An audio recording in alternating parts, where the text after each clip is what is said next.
की बुआ जो कि दिल्ली में रहती थी, वो उसके लिए एक अच्छे घर का रिश्ता लेकर आई थी। देखो भैया, मेरी इतनी जान पहचान तो नहीं है लड़के वालों से, पर इतना जानती हूँ, अड़ोस पड़ोस में कहीं पूछोगे तो लोग अच्छा घर ही बताएंगे। ठीक है सुमन, अगर तुम कहती हो तो लड़के वालों को एक बार बुला लेते हैं। अब संध्या भी लड़के को देख लेगी। संध्या की बुआ लड़के वालों से अपने तरीके से बात कर लेती है और कुछ दिनों बाद संध्या की शादी विपुल नाम के लड़के से हो जाती है। पता नहीं इस काम वाली को छुट्टी लेकर गांव अभी जाना था। उसे पता था शादी वाला घर है, नई नवेली दुल्हन आएगी तो घर में 100 काम होंगे, फिर भी बिना बताए गांव निकल गई।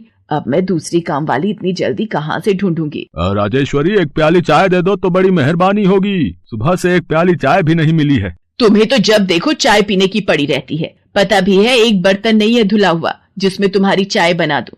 ढेरों बर्तन रसोई में पड़े हैं झूठे। माँ, मैं कॉलेज जा रही हूँ, तुम मुझे ये मत कहना कि मैं छुट्टी कर लूं और तुम्हारे साथ घर का काम करवाऊं। मेरा आज बहुत बड़ा प्रोजेक्ट सबमिट होना है, इसलिए मैं तो कोई काम नहीं कर सकती। ये लो, अब इसे भी अभी कॉलेज जाना था। अब मैं क्या करूं, कुछ समझ नहीं आ रहा। संध्या की सास राजेश्वरी अभी काम वाली को लेकर परेशान हो ही रही थी, तभी संध्या राजेश्वरी की सारी बातें सुन लेती है और रसोई में जाकर बर्तन धोने लगती है। अरे संध्या बहू, तुम ये रसोई में क्या कर रही हो? हटो हटो हटो, ये झूठे बर्तन तुमसे थोड़ी करवाऊंगी। अभी तुम्हारे हाथों की मेहंदी भी नहीं उतरी। माँ जी, आप परेशान मत हो, मैं थोड़ी देर में ही सारा काम निपटा दूंगी। आप अकेले इतना काम नहीं कर पाओगे। ठीक है, अगर तुम कहती हो तो मैं कोई और काम कर लेती हूँ। माँ, पड़ोस में किसी से पता करो, शायद कोई और काम वाली मिल जाए। मैंने पूछा था, पर अभी किसी भी काम वाली के पास समय नहीं है। पुलकित काम पर चला जाता है, संध्या सारे घर का काम करती है। अब तो रोजाना ही ऐसा होने लगा। काम वाली तो थी नहीं। संध्या की ननद पूजा सुबह होते ही कॉलेज निकल जाती और सास पैरों में दर्द के बहाने बिस्तर पर आराम करती। संध्या तो मानो घर के कामों में ही उलझ गई। एक शाम, माँ, तुम बिल्कुल सही बहू ढूंढ कर लाई हो। बेचारी गरीब घर की है, इसलिए चुपचाप संस्कारी बहू की तरह घर के काम कर लेती है। अगर कोई पैसे वाले घर की लड़की बहू बनाकर ले आती तो वो पूरे घर को अपने इशारों पर नचाती और तुम और मैं बस बर्तन घिसते रह जाते।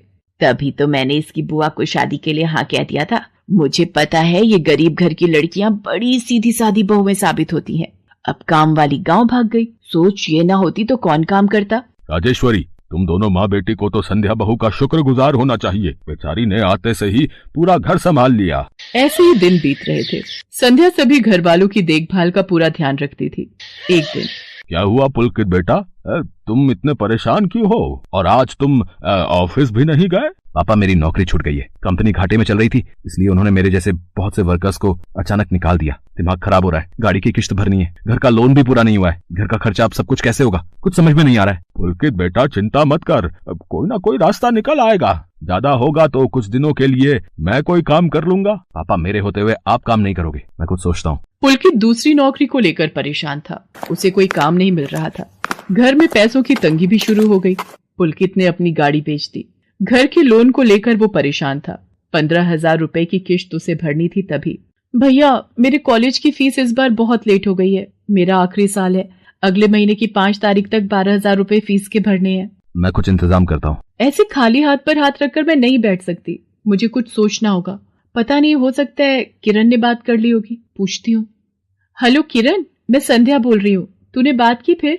पार्लर में जगह खाली है क्या? हाँ, मैंने बात कर ली है। 12,000 रुपए महीना देंगी रविता मैम। बोल, तू हाँ बोलती है तो मैं बात कर लेती हूँ। ठीक है, तू हाँ बोल दे, कम से कम कुछ तो पैसे आ जाएंगे। संध्या पुलकित से पार्लर में मेहंदी लगाने की नौकरी की बात करती है। पहले तो वो मना करता है, पर संध्या उसे समझाती है। पुलकित, मैं जानती हूँ आप परेशानी के दौर से गुजर रहे हो। मैंने आपसे शादी के बाद हर सुख दुख में साथ निभाने का वादा किया था, और आप परेशान मत हो। मैं घर और बाहर दोनों का काम एक साथ संभाल लूंगी।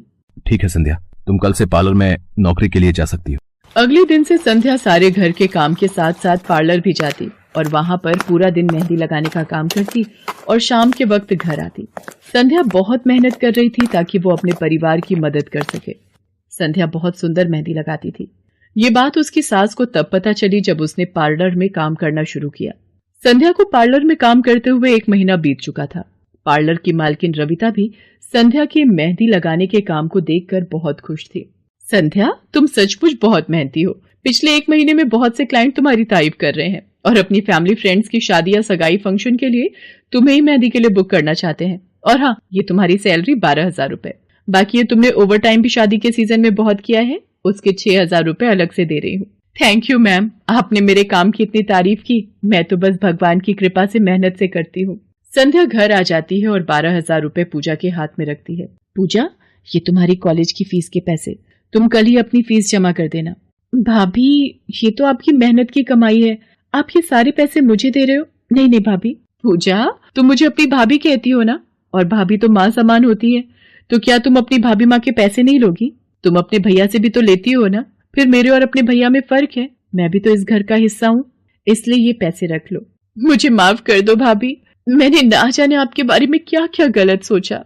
पुलकित को भी दूसरी नौकरी मिल जाती है। अब संध्या और पुलकित दोनों मिलकर काम करते थे। राजेश्वरी और पूजा भी अब संध्या की घर के कामों में बहुत मदद करती थी।